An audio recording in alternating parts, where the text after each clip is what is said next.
What's good, Abuja, Nigeria, Africa, wherever you're watching from the world? Welcome to another episode of Naija Let's Talk. My name is Ali Gideon, and on this episode, we have our first guest for season one, um, Mr. Mobolaji Davidson Ojo. Thank you for having me. So, Mr.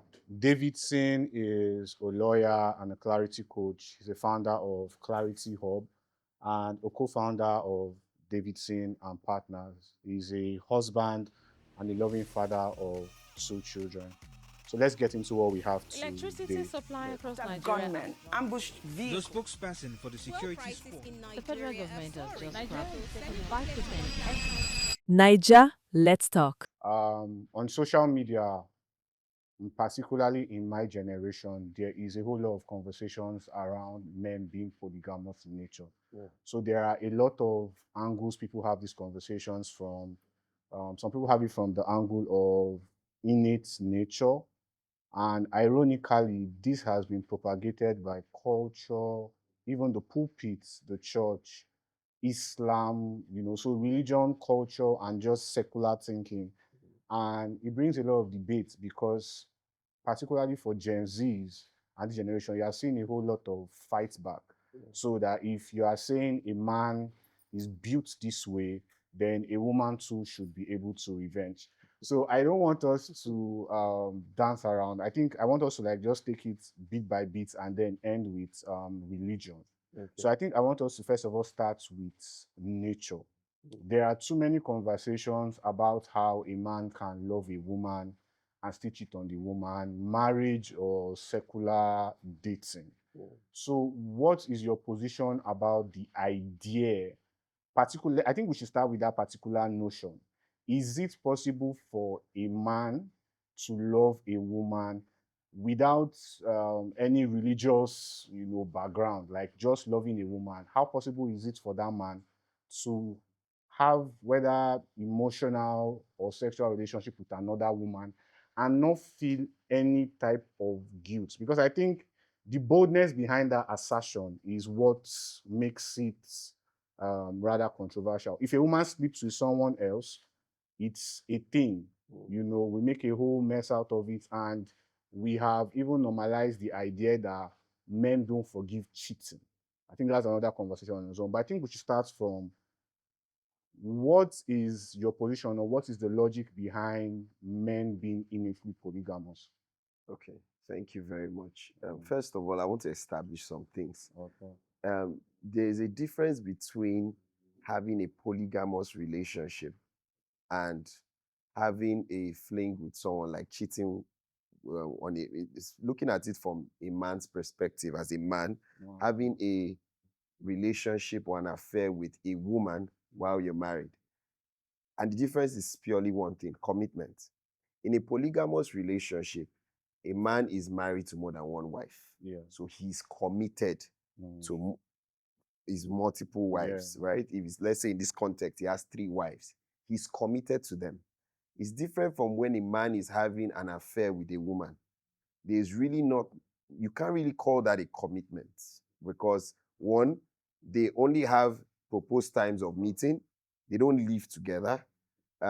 It's a mutual transactional relationship.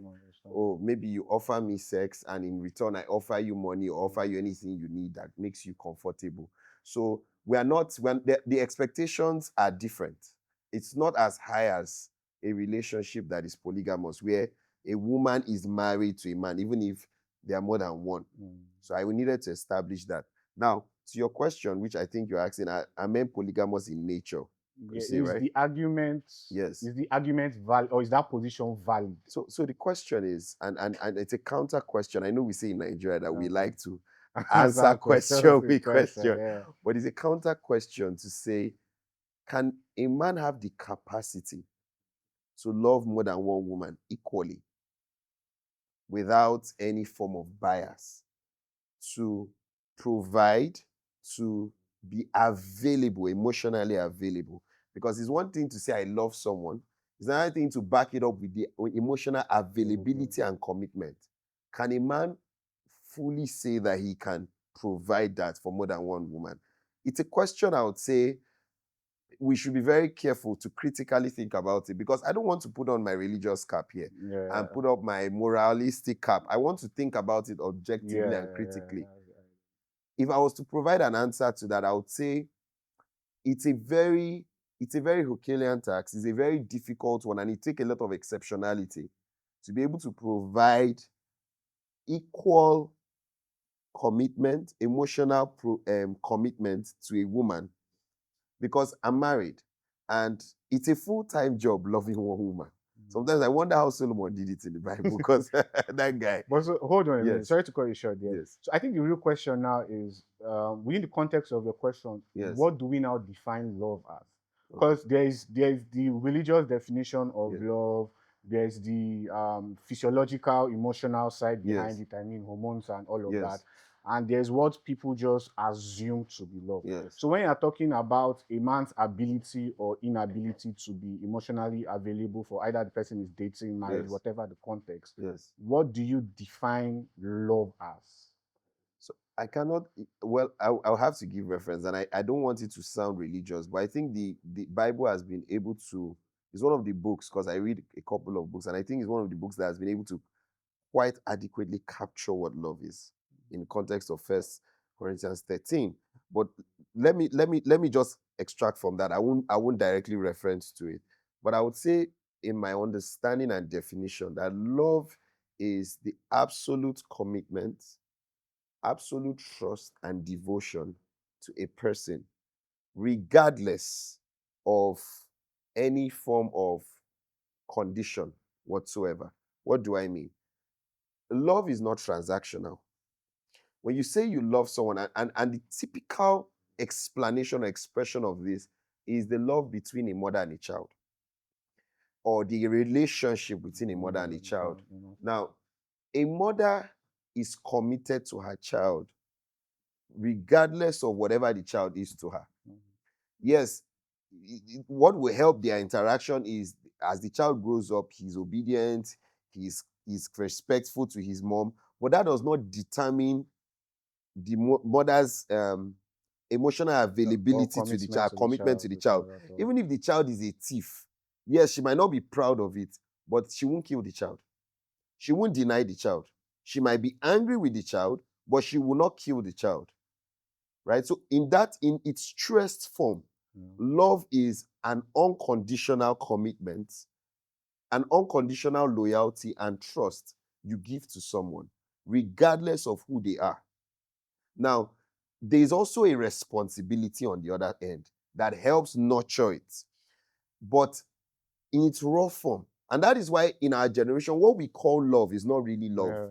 It's a feeling, it's a fling, it's That's a why spark. I asked you to define it. Yes. Because like there are too many definitions of love. Because when we look at, I'm trying to reserve the religious part to talk about last, but like when you look at scripture, yes, the perfect standard is a man laying down his life for his friends. Yes, for his friends. According to Christ. Yes. And then when Christ, the relationship between Christ and the body, which is supposed to be a semblance of a husband and a wife, Christ laid down his life for the church. Yes. And then the washing of feet at the Passover was a classical example of how a husband is meant to serve the wife. Yes. Because when he was saying husbands love your wife, he didn't allow you to be creative in how that comes about. Yeah. But then another thing I understand as a Christian and someone that has to work creatively or speak is, in communication, you have to understand that not everybody is a Christian. Yes. Some people have other religions, and then there are just those that are on the fence. So the ability to effectively communicate in a way that everybody can understand is like the bane, is the foundation of everything that we do. So that's why it was very important for me, for you to say that you established the fact that love is not a feeling. Yes. So when we're talking about a man's ability to love a woman, whether it's in the context of marriage or in a casual relationship, the standard is set. You don't create your own formula for love. Yes. Do you understand? So there's can I say something to it? That's as much as, yes, like you rightly said, that we must look at it holistically. There's a universal baseline for what love is. And innate in everyone, you can find that baseline in what we desire. Everybody wants an environment where they can be themselves, where they don't have to watch their back, where they don't have to do anything to be regarded, to be accepted, right? Where they can be free. Now, at the core of it, there is something love does that completes everyone. And it is beyond what we define in pop culture or on social media or on the general media space. And when you find that core need, you can adequately define what love is. And that is why I believe God in his wisdom, the first place a child is introduced to is not the society but the family unit. Because that's where a child can actually understand what love is. And when it is lost there, it's a difficulty trying to find it anywhere else. It will take an uphill task. And that is what we're seeing now in this generation, where the role of the family has been misplaced, where some of our parents did not intentionally cultivate or define what love was. And that is why a lot of people began to define or give their definitions based on their experiences, which is shallow, which is mostly wrong, right? So if we look at it at the core nature, when a child comes into a family, that child ought to be introduced into unconditional love, where the child is accepted, not because of what they do, not because of their result at the end of the term, but because first, you are my child and you are loved, you are accepted. You don't need to do anything extra. Yes, I will teach you good behavior, I'll teach you responsibility and respect. But that's not what makes me love you. What makes me love you is that first you are my child. And that is enough. Now, because when we don't understand this, we bring this into our relationship. So even in a relationship now, in a love relationship, a person is loved based on, for the guy, how do you provide? How much security you bring to the table? For the lady, how beautiful are you? How well do you speak? So when those things are no longer there, love flies out of the window. And that is why we have deep questions like, if your partner gets ill tomorrow and they are in a state where you have to care for them, probably for the rest of their life, will you still love them? That's a question most of us can't answer because we have it all wrong. Yes, as much as there's a level of attraction that should maybe nurture what you have, it shouldn't be the primary basis or the foundation. And that is why I asked the question, and when we talked about polygamy, that can a man adequately provide this for more than one woman? And I think it's not practically possible. Because for you to provide that level of sincere commitment, sincere availability, sincere emotional provision for more than one person, it will take literally God. It will take you having the ability and capacity of God to be able to love one, because it won't be balanced. It will be lopsided. Somebody will get it more than the other person. And if you look at it, most people that even run a polygamous home, you check it, there's one that is always the favorite. There's one that the man always defers to. Even scripturally. Do you understand? Even God, as much as he loves us equally, there are certain people God still defers to more based on their response to him. So I think when you begin to run, and that's why you see most polygamous homes, if we are even looking at so many factors, you see that there's always a lot of issue and turmoils. One in everybody trying to look for this love and acceptance. Everybody wants the attention of the father. So people begin to scheme. People begin to plot against the other wife. This wife is plotting against this wife so that they get the attention of the man. So that this wife wants to make sure her children are secured. Like they send this child to the best school. I remember there was a traditional ruler in this country at a time that had multiple wives and sent his son to England to school in one of the most expensive universities. This was like, I think in the early 50s. I think it was Akintola. I think it was Akintola. He had multiple wives. Now that his son was sent to the UK, in short, he visited the boy. I can't remember the school, but there's a documentary on it where he visited the boy in the school and all that. You could see the wife of the mother of the boy very proud. Guess what? That boy didn't make it to his mid-20s.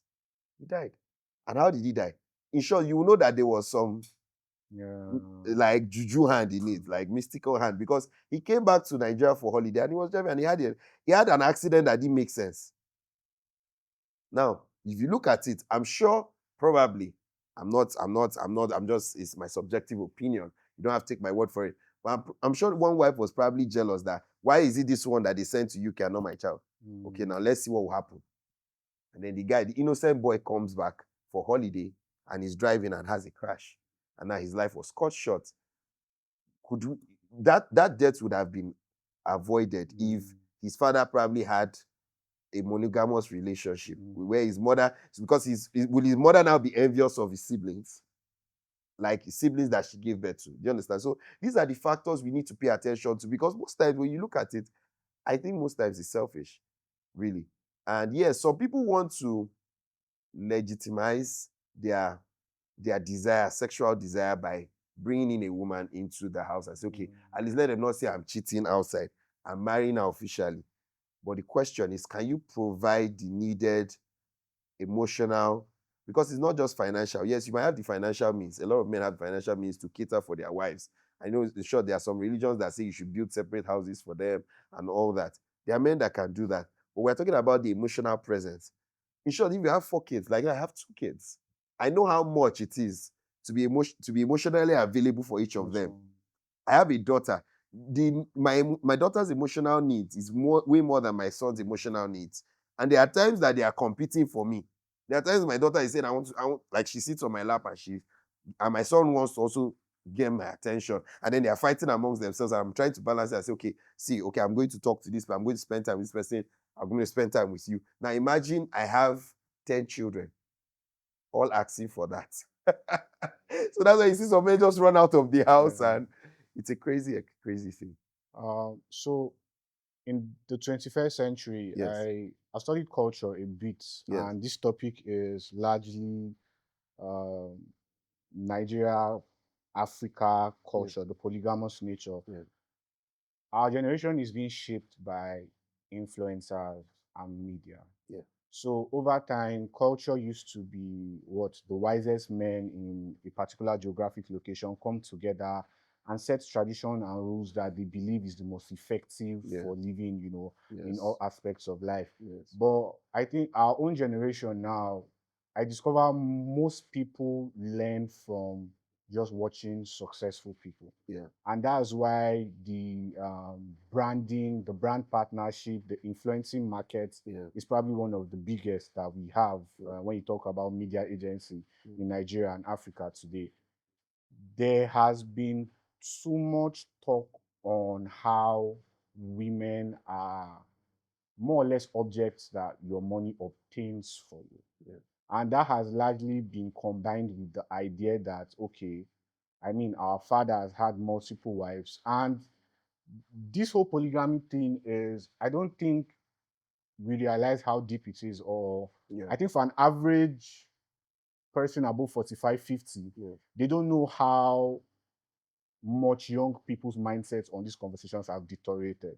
I was having a conversation with someone who was telling me of how, sadly so, a lot of friends around me have fixed positions on not being with one woman. And they tell the people that they are dating straight up that marriage is not going to make me stop sleeping around. I will not marry someone else, but if it's as for sleeping around, that won't stop. I can go on and tell you stories from school down to now that some people are getting married. And someone was telling me of the position his girlfriend that wants to marry has, where she was telling him that her mother told her his men, they must cheat. So because they were having a conversation about his escapades, he in his own case, he didn't tell her that directly. Because, I mean, she was a student, he was in Abuja here. But the girl was more or less communicating the fact that I understand that as a man, one woman is not enough for you. One woman cannot satisfy you. My mom has taught me this. Do you understand? Multiple situations of do whatever you want, just don't get anybody pregnant, just don't get anybody infected. And it has gotten so bad that even among tongue-speaking Christians, if I would say. Yeah. Some people don't say it out loud, but how they act It's and how they unspoken respond to certain situations will make you know that this person is okay with the fact that as a man is not made for one woman. And it's barbaric. Like I said, there are multiple fronts to have the conversation from. There's religion, there's culture, and then there's just secular living and physiology. Yeah. When a man has sex with a woman, there are largely 4 hormones that are seen, right? One of the hormones is vasopressin. That hormone is what is responsible after ejaculation for pair bonding in a man. When a man feels territorial over a woman, guarding. It is that thing that makes a man want to tell a woman, don't dress this way. I don't want people to see your thighs. That's very protective nature. And I say it a lot that out of everything I've ever studied, the Bible and science agrees more than any other system I've ever found. Do you understand? Yeah. So there's a reason why the Bible said, oh, man and wife, two shall become one. Yeah. But then I now discovered that in women, why they feel that attachment is oxytocin. But there have been a lot of arguments that make it seem that as a man, you sleep with somebody, you don't feel anything. And for a long time, it bothered me because I knew that was not, because I'm a medical, that was not what, that's not the case biologically. Yeah. And I deal with facts. I'm not going to believe something because it's, it's being posited. Because I always wondered, why does it seem that women tend to get attached in the early stages and men just have these mindsets? I started asking questions, and that was when I now found out that there was the part of culture. Because of how the brain is wired, if a man is told long enough that he acts a certain way, those hormones themselves will begin to numb. And then there's the other part of too many sexual partners, which is, I feel like, another disservice that has happened in our own generation. Because I think in the previous generation, yes, but it's not as bad. In my own sense, an average person is exposed to sex without sexual abuse. An average person is exposed to sex at the age of 13 to 15. So by the time this person is 25 and they've not married, it's ridiculous the type of unnecessary experiences and baggages that people carry. Because physiologically, when you have sex, there's a lot of dopamine excitement that is released in your brain. What that does to your body is your body identifies your sexual partner in a unique way. So as a man that has not had a lot of sexual experience, that is sleeping with someone for the first time, you can be on a call with that person and have an erection. That is why a woman can go to work, a boss lady, controlling everybody, and comes back home and is acting like a baby. If you see her in both settings, you are trying to understand how. Because people are arguing from culture. Culture didn't create you as a person. There's your natural biological response. setup, How your body responds. But now we have not conditioned people to believe that, that doesn't matter. And for whatever reason, because of patriarchy and how the culture places so much emphasis on men, women didn't necessarily have that mindset. They just had to accept it. But as usual, Gen Zs question everything. So now you are seeing a lot of people fighting men. Gender was on the timeline every other day. But it's not because an average person does not want love. They are responding and reacting to pain. So men are usually called the bad people in the story. But we tend to forget that the men themselves are victims. Just like you said, they were born into families. They were born into settings. Everybody comes new. It's what you are taught that you grow up with. So the question I want to ask is, before we get into the cultural part, one last time, how do we strike the balance? And the balance I mean in this setting is making it very clear that people that choose to sleep around, date multiple women, or marry multiple wives, it should not be a generic thing for an entire gender, or it should not be something that is pushed on an entire gender. Just like a lot of the guys, like these guys now, I don't judge them for sleep. You do whatever you want to do. I owe it to you as a friend, I best to tell you that, these are the consequences of your actions. Because I was trying to say earlier about dopamine. What happens is when you have sex too many times with different people, that excitement and bond that you are naturally supposed to feel the neural pathways in your brain, there's something called desensitization or habituation. You don't feel that thrill as such.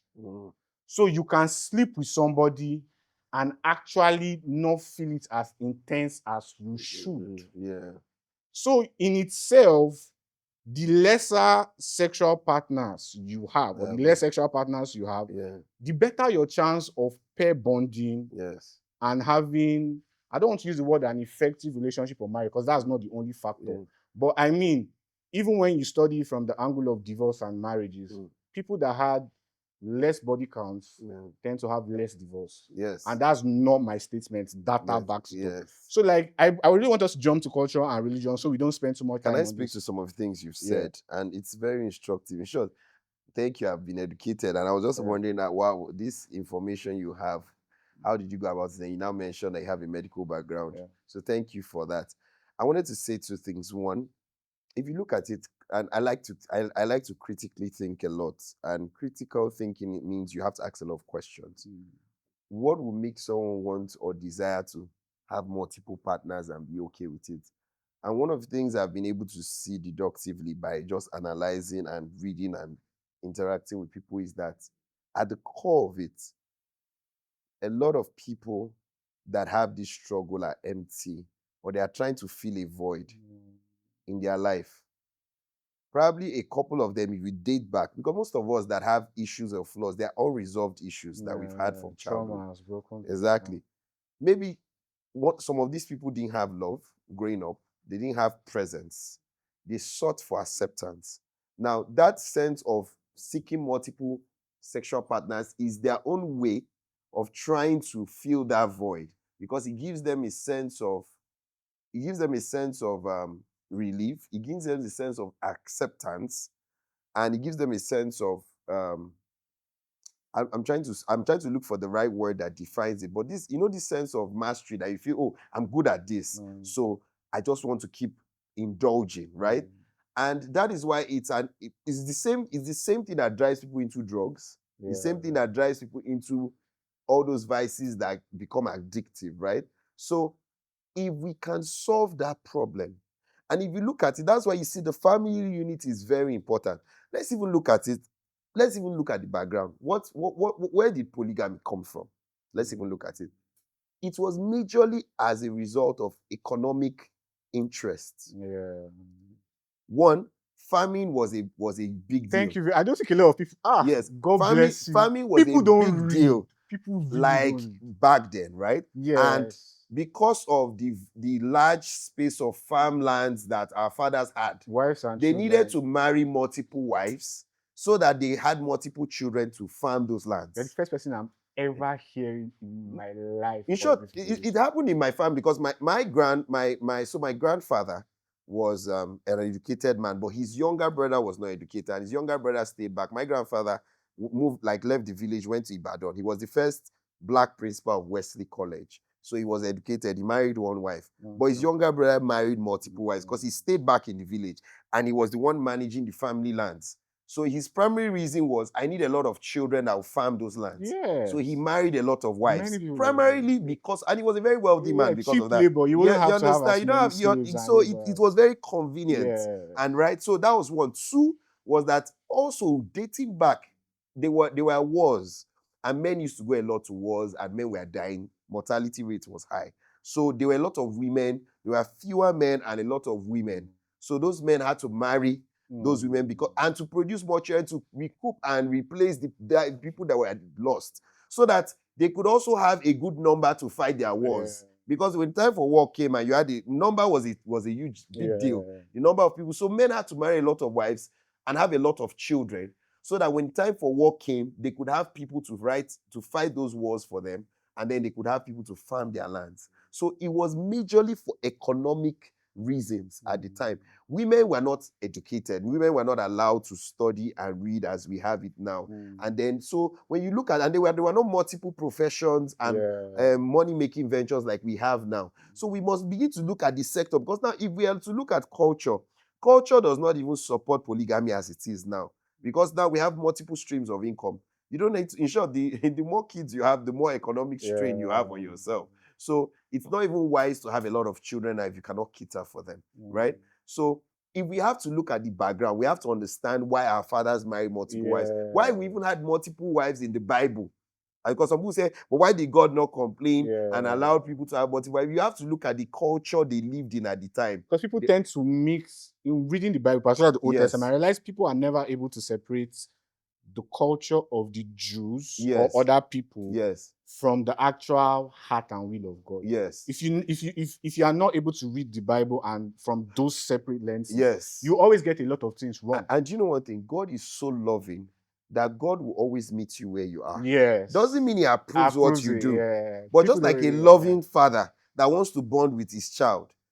For example, a father might have a child that is an addict to drugs. He smokes marijuana. And he has gotten to his system that maybe they are rehabilitating him. But if you notice, even in those rehab homes, they don't withdraw immediately. Yeah. It's a gradual step. So they still give you in small doses. Now, the father knows this. You would probably have a father that would never endorse smoking. But because he loves his child and he wants to help his child, he'll probably sit in the room while his child is smoking the marijuana. Doesn't mean he endorses it. No. Because he loves his child and he believes that probably in connecting with his child, he can rub off on the boy or the girl and help them out of that experience. That's one. Two is that God understood the limitation of his people. Even in the Bible, Jesus said in the beginning it was not so. God made them man and woman. If God wanted multiple, he would have made Adam and a number of women, or made a Eve and a number of men, right? So that we could have the blueprint. But the initial blueprint was a man and a woman. Because God understood the physiology, like you've explained it. Because like he understood that what he put in man was that man does not have the capacity to spread himself lean. It was not designed like that. Do you understand? It was not so designed if like you look at the core of it, when you see someone saying a man is naturally polygamous, that's not true. Yeah. At the core of it, a man, in short, is territorial and at best is more expressive when he has one partner. Yeah. Now, are they dysfunctions and all that? Yes, there are. Do you understand? Growing up, there are a lot of things that can affect you based on the information you are given. Yeah. If you see, most of these people, they had absentee parents. People that have these struggles. Maybe their father was not present, their mom was not present. Then there was someone that now came in and filled that void and began to fill their head with crap. And then they now found succor in these things and began to do it. And they now formed a way of life around it and now formed the doctrine, formed the conviction and felt it was okay. No, it's not okay. I think those people, you have a genuine prayer. And it's okay to acknowledge, because it comes, how you're going to find healing is that you can acknowledge, I have a problem, I have a challenge, and I need to begin to deal with it, right? And then you now begin to actively, now you can employ faith and God's word to begin to deal with those things. You can adopt materials and all that. Because, and I'll just say this finally on this so that I can allow you to speak to other things, is that when you weigh the advantage and the disadvantage, at the end of the day, it just speaks to it. Are you more fulfilled as a person? In short, look at the strain of being in multiple relationships and cheating.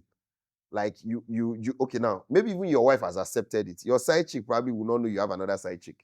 So now when the other side chick is calling you, you are hiding to take the call. Do you know how much stress that is? You can't be yourself. Every time your phone is ringing, your heart will be beating. Your side chick or your wife cannot easily carry your phone and say, oh, you have a call. Before you even they touch, hey, I'm coming, don't touch my phone. That in itself will even give you BP. So what are we trying to achieve here? So I think that we need to begin to identify that there is a problem. Where did the problem start? Let me begin to fix it and not try to lean towards, if you're a farmer that has a huge farmland and farming is your occupation and you don't want to pay laborers, we can understand why you're a polygamous man. Then you can marry multiple wives and your children will be taking care of your farm, and then from the farm you can take care of your family. That's understandable. And can I also say this on a personal note, that my uncle that married multiple wives, and when he finally passed, most of his children could not take care of his enterprise. Everything has fallen apart. Nobody, in short, he has a very big mansion in the village. Nobody's living there now. Everybody has abandoned it. Nobody even talks to anybody because of the issues between the family and this wife trying to say, oh, my children deserve this. Everybody's scattered. Now, I'm sure in his grave he won't be happy. Mm. He'll probably want all his children to be one. And it takes a lot of maturity Mm. to be able to run that system and keep everybody together. And most times, I'm sure if you ask those people that did that, if they had another chance, I'm sure they would do differently. So I really want us to jump to culture and then just like wrap up Yes. on religion. Mhm.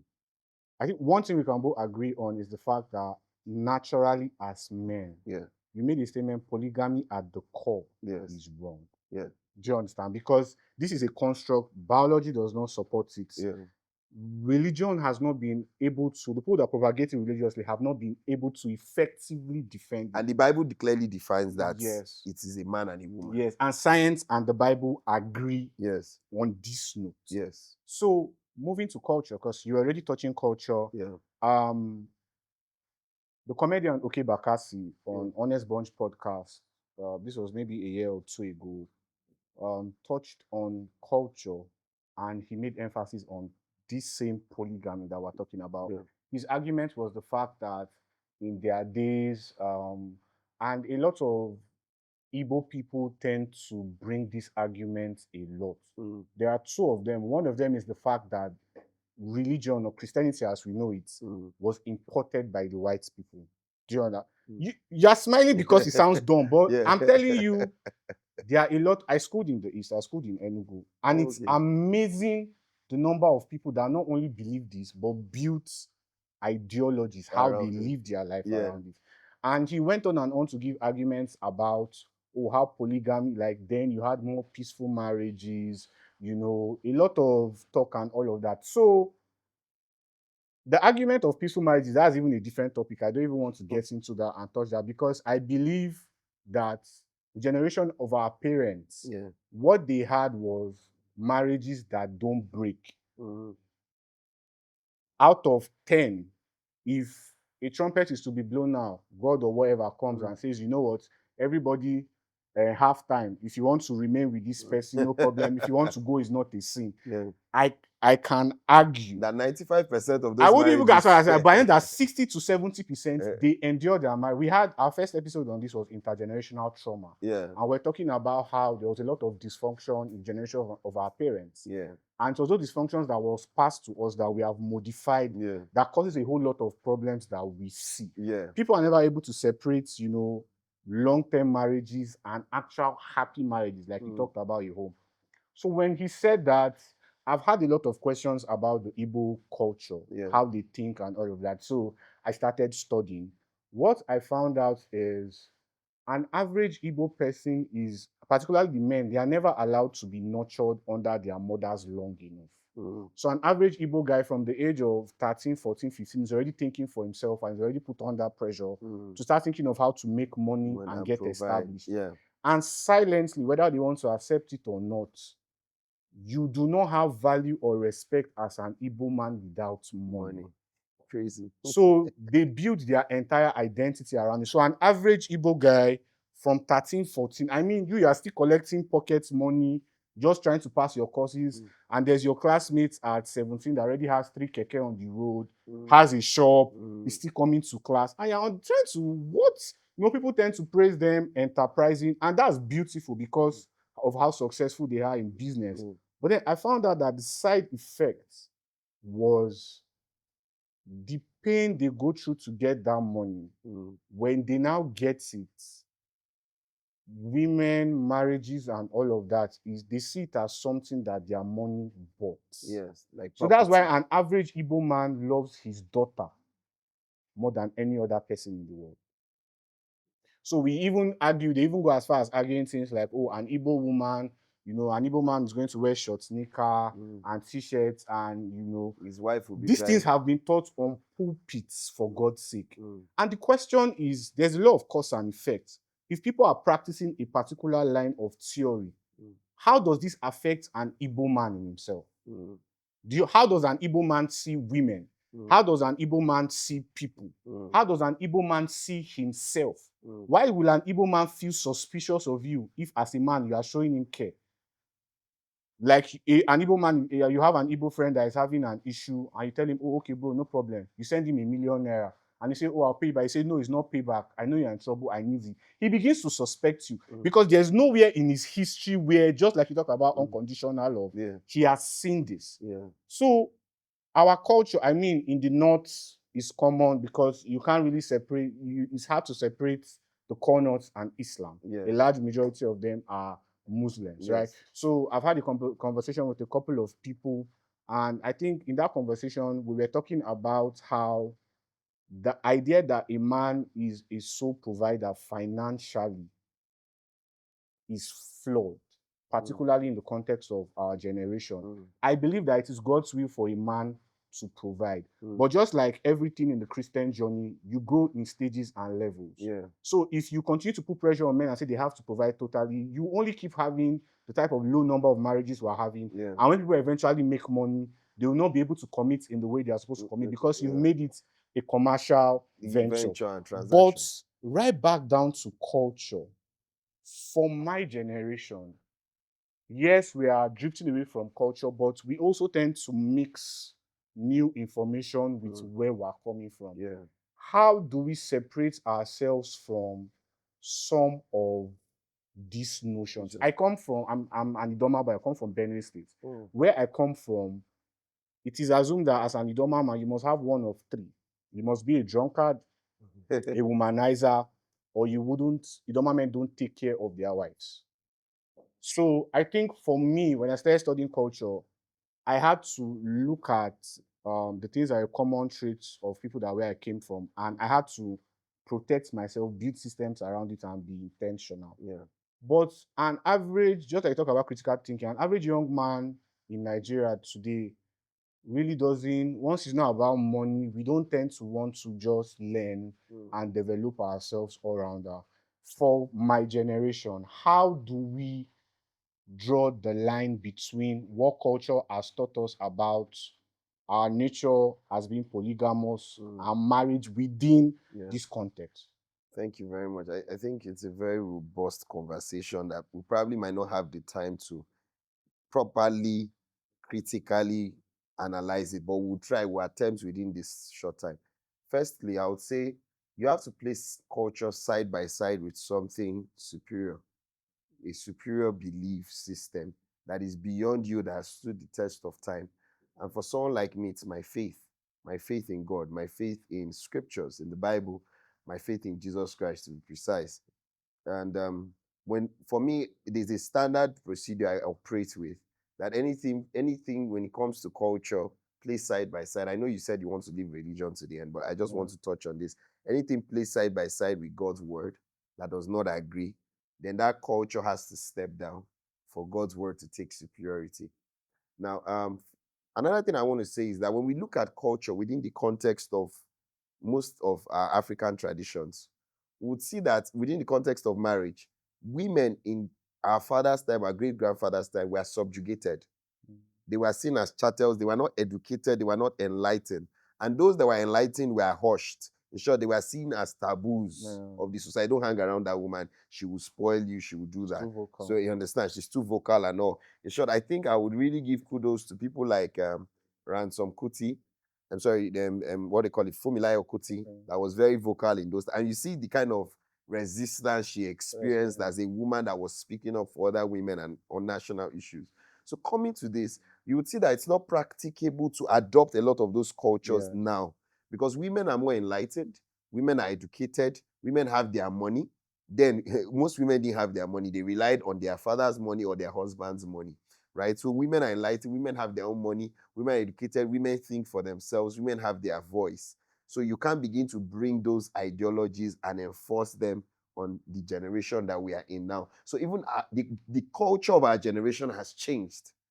So it's a different culture we operate in now, ultimately, right? Our children will talk about our own culture. We don't know what theirs will be. Probably will be an improvement of ours. But our culture has moved. So the culture of the now is that there is equality, there is openness, there is communication, right? Everybody has rights. However, within the construct of marriage, there must still be hierarchy. I won't go into that today because that is a conversation, but I will just say that in terms of hierarchy, and the hierarchy is not for subjugation, it is for protection, it is for helping to build and structure of the family, is that the man is the head of the house, the husband, not every man of, like, I can't be the head of any woman.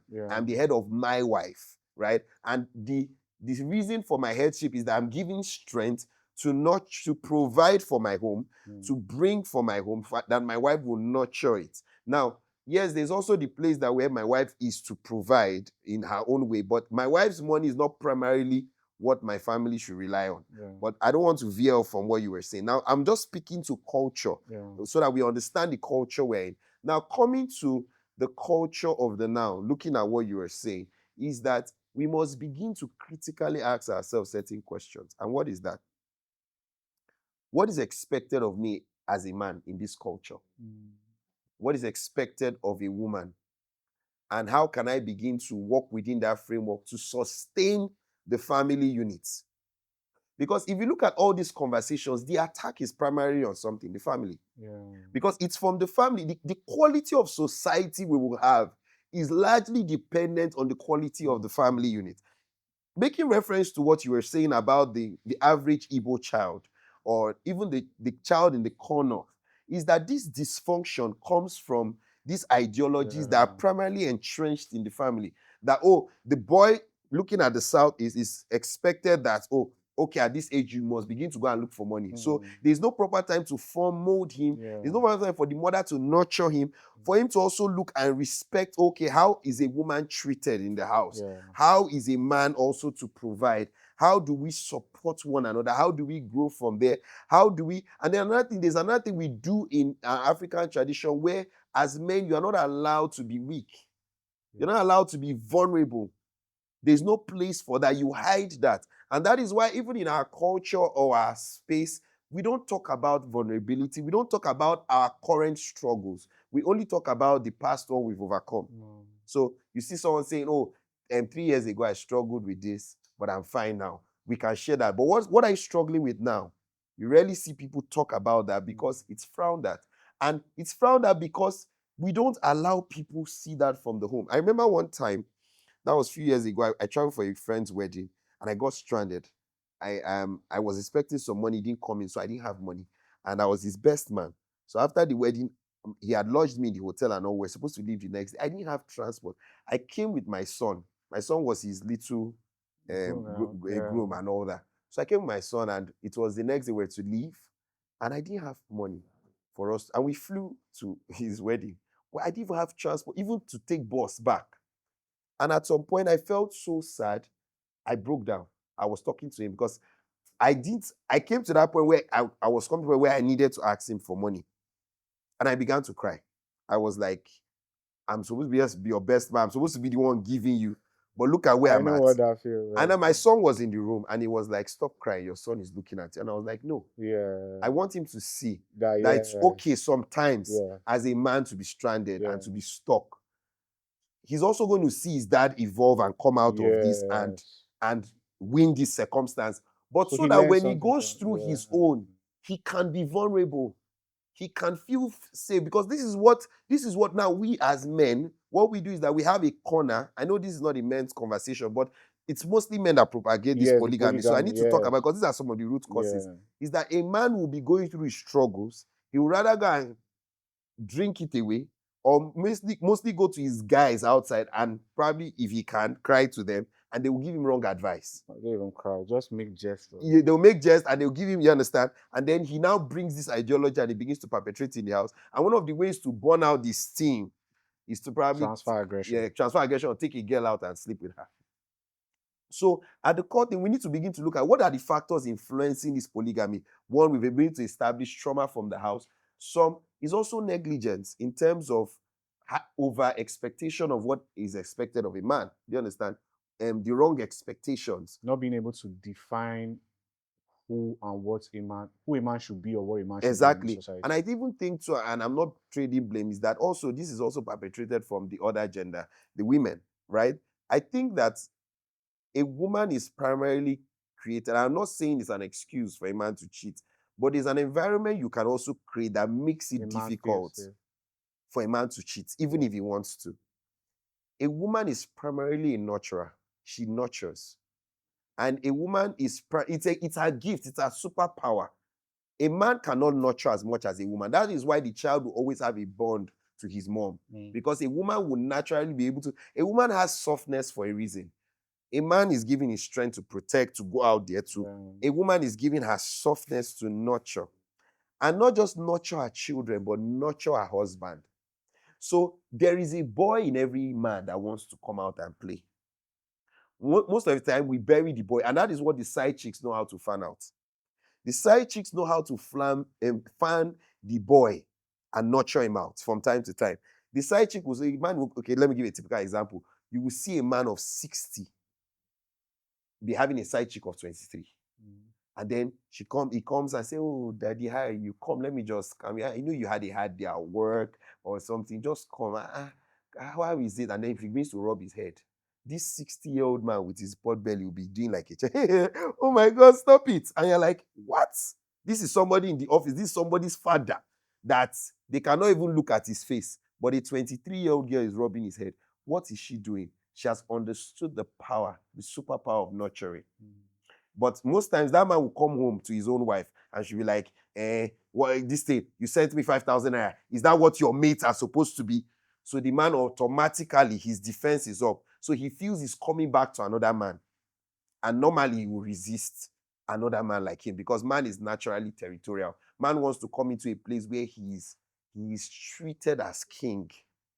So I know this, there might be a backlash from because most people say, oh, are you trying to now say, give an excuse? No, I'm not giving an excuse for cheating. And that's why I established that. But there is also the role that a woman plays that encourages this ideology. Is that most of our women in the ideology of feminism or equality per se, oh, no, I'm equal to the man. I have my right. I speak. I know that there's those things that naturally begin to rewire a man's head and push him out of his house. And when you push him out of it, the man will look for someone else to nurture him. Because a man naturally wants to be nurtured. That's why a man will always be closer to his mom. Why? Because mothers understand this. Like I remember one of the time my friend was telling me that when his mom was alive, he could call his mom. He would call his mom every day. He could just call his mom and break down and be crying. And she would just listen in and encourage him and talk to him. That's the nurturing power of a mother. But imagine he called his dad. We men were fixers. We are listening to tell you the solution. Yeah. Okay, after you are done, so you shouldn't have done this. You should have done this. Next time you make this. So you are now already judging. And most men don't want that. They want someone that can listen and can tell them, see, everything is going to be okay. Don't worry, now it's not you again. Have you forgotten how God helps you? A man wants that. So I just want to state this, that it's important that the women understand that if they begin to learn this, and learn it with your siblings, I tell you, don't wait till you're in a relationship. In the house, learn it with your brothers, your sisters, like nurture. Like any space you're around, just try and provide warmth, provide peace, provide succor. It's a feminine superpower. That's why I tell women, be women. Don't try and be a man. Don't try and be strong and no. I mean, I understand. Yes, you have to be independent, but maintain your softness. It's your superpower. If a woman can know this, she will control a man at the end of the day. And now, on the other side, the man should also understand that in picking somebody to be a wife, don't just pick bum and breast. I'm sorry, please, sorry. Don't just pick that. Pick a nurturer. Pick someone that understands your love language. Okay, so can I ask you? Yes. So this line of conversation is controversial to me, and I want to explain why. Please. Then ask a question. Then we'll jump into religion because we're almost out of time. Yes. I personally believe that you made a statement that is very defining for me. I personally believe that a woman, just like you said, is more than a vagina, bum, and breast. Because those are the sexual components of a woman and how a woman is sexualized. I believe that a woman is inherently an environment. So if she comes into a place as a nurturer, there should be growth. There should be progress. Yes. Women in their own rights are also types of fixers. So a woman that likes you can see and tell you, this your watch is bad, or you didn't call your neck is darker than. These are things that a man will normally not notice. In saying that a woman should be a nurturer, Yes. I think it takes two people to make that work, personally. And we were making a statement, we both agreed on the fact that African men and Nigerian men, a lot of things that we have been taught on what it takes to be a man was a lie and it's wrong. Yes. If as a man, you are not giving your wife or woman the thought that she desires to nurture, no matter how great a nurturer is, at some point she's going to burn out. I agree with you. Which was why the Bible gave a two-sided formula. Husbands, love your wives as Christ loved the church. So the question is, how did Christ love the church? Two ways. He gave up his life for the church. And when he was washing the feet of his disciples and Peter refused, he told him, if I don't do this, you have no part in it. That was number one. Then he told him that as a leader, this is what you must do to the people that are under you. So which signified that as a husband, the entirety of your being should be how to make your wife's life easier. I'm driving into religion so that we can wrap up. I'm connecting what you said to religion.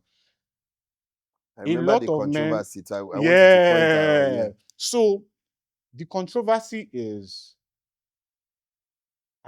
I believe, religious or secular, if a woman is put in the right environment, she would be a woman. A woman's response, whether it's the abuse of feminism or some of these extreme responses, are more of dysfunctionalities than how God actually wired them. Because I was making reference to the husbands love your wives and wives honor your husbands, because I believe the Bible put that there to, facilitate the idea that the two of you have to pour into each other. I hate that statement 50-50 on every level, because I believe it takes away the beauty of what love and marriage is supposed to be. And just like we were saying earlier, one of the reasons why conversations like this are even existing in the first place is because people did not know love and do not have love. And it's so sad that for a generation with social media, our generation seems to be the most lonely. Because everybody's acting up, but deep down when you are alone, you really want somebody to love you. And you also want to be loved without fear, without having to worry. It doesn't mean perfection necessarily, or there wouldn't be issues. But there's nothing like knowing certain things will not happen with this person. You wouldn't be cheated on. If it comes to making a sacrifice is going to be made. Pastor Sarah I watched one of her videos where she was talking of her late husband, God bless his soul, while he was alive. He was very sick and he was watching his underwear so that she doesn't see it, so that she doesn't have to wash it rather. And she caught him, and even while having eyesight issues, he was still insisting. And so first things first, a lot of men, just like we said, are not educated enough. If there is no proper understanding of, as a man, this is what I'm supposed to bring. As a woman, this is what I'm supposed to bring. I don't think we're going to achieve that balance that we seek in the first place. But then now back to religion. I started this conversation and I mentioned how, a lot of pastors also propagated the idea that a man can sleep with a woman he doesn't. I've heard this across so many pulpits from even some very respected clergymen. And I've always had a personal problem with it, because I always say the Bible teaches us about seeds and harvest. So if a thought process is from God, it should produce God's type of results. But what you are selling is only enabling men more or less to be careless and do whatever they want. So if you can, within 5 minutes, what is God's position on polygamy? How could Christians in my own generation, and let me speak for guys in particular, no matter whatever, how do we separate the rubbish we have gained from social media or culture that now influences, sometimes some of these things, there are even spirits involved. Now we can talk about it like this because we're talking about religion. what is the way out for my generation? So many people are stuck in addictions. So many people deep down don't, because I've noticed guys that sleep around tend to never trust a woman, even when they do find a good one. Yeah. It's a curse. Yes. You have all the money in the world and you really can't find love. Like, even when you find a woman that loves you wholeheartedly, there's something, because you know that you slept with someone's wife, you got this girl easily. So there's just, and it's like, even them, they are not free. They are not happy. They are not experiencing love the way Christ wanted us to. So please, if you can, in just less than Thank 5 you. minutes, I think just... you have even provided the answers in the question, kind of, but I'll just add to what you've said within the short time.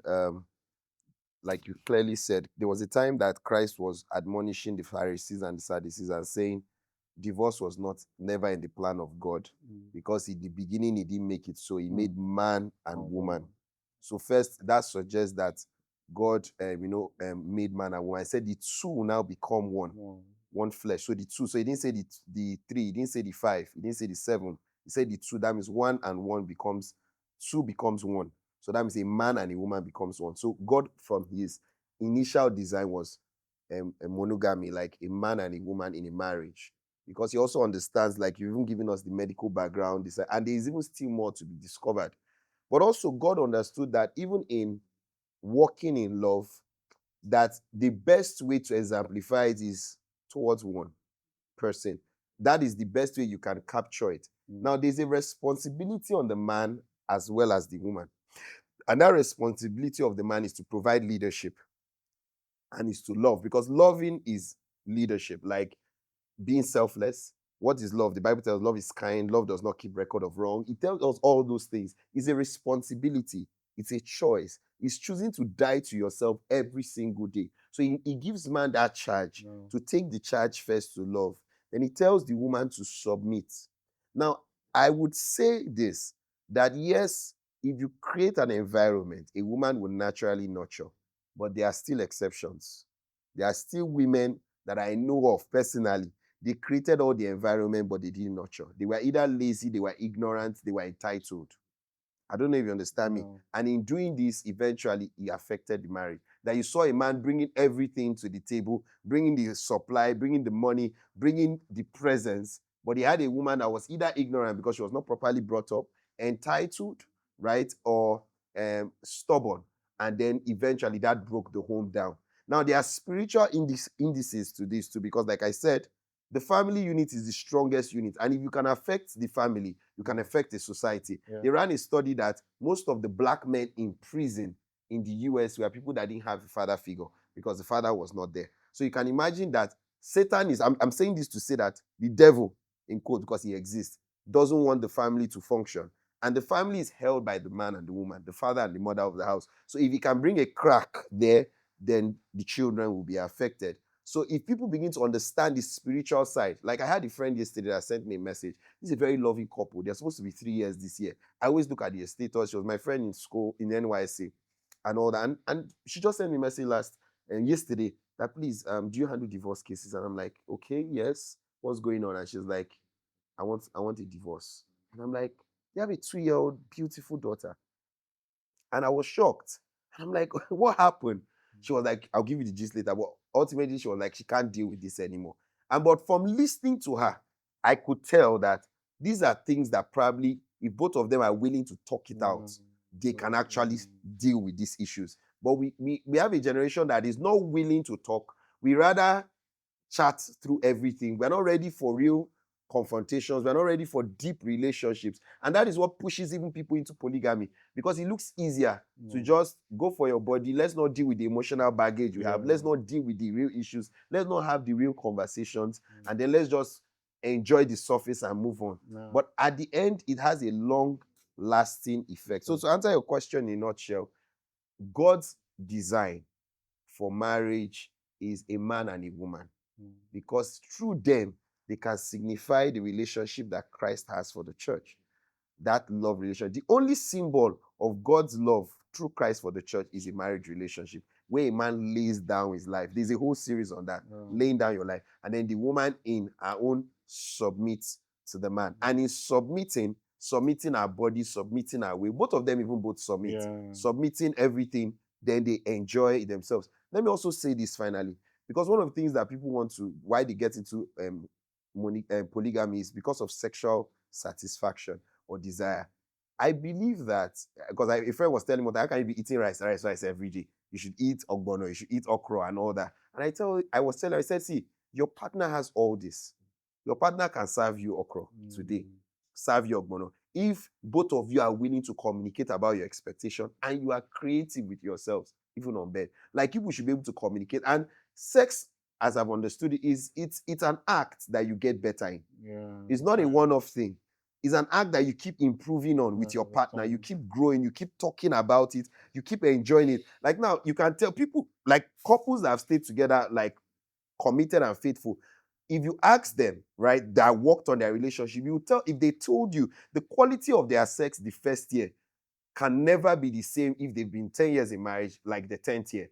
They will tell you that the 10th year is way better because they were way experienced, they communicated more, they gave themselves more to learning and to pleasing the other person. Not just getting, because I realize you get the best from sex by trying to please. So both people trying to outdo and please. The man is trying to say, how can I serve you better? How can I please you? And the woman too is trying to do the same. That way you both look for creative ways to enjoy. But not like, oh, the man just going to say, lie down, spread your legs. Do you understand? I'm ready. And then he's done, he gets up. And like there was statistics that was run where they said about 85% of women in African homes don't orgasm in their marriage. Yeah. So you can see like a woman's almost all through her marital life, she's not experienced orgasm. What do you expect? So she might not even ensure they get to a point where they don't stop answering the man. And then the man have you, you're not giving me my this thing. Oh yeah, I will go outside. So let us look at, these are the factors that have influenced this polygamy, that if we have two people willing to serve each other, willing to commit to each other, willing to build, and willing to know that through this unit we can build a better society, I think we'll do a lot in killing the whole idea of polygamy. It's really wonderful having you on the show today. I've heard quite a couple of unique perspectives that are not rather common, at least not in my own circle. So this about brings us to the close of this episode. There's a lot to unpack. It's definitely not a conversation that can be tackled in one episode, but I believe that there's no way you watch the entire episode and there are not one or two things that you can relate to or, get educated on.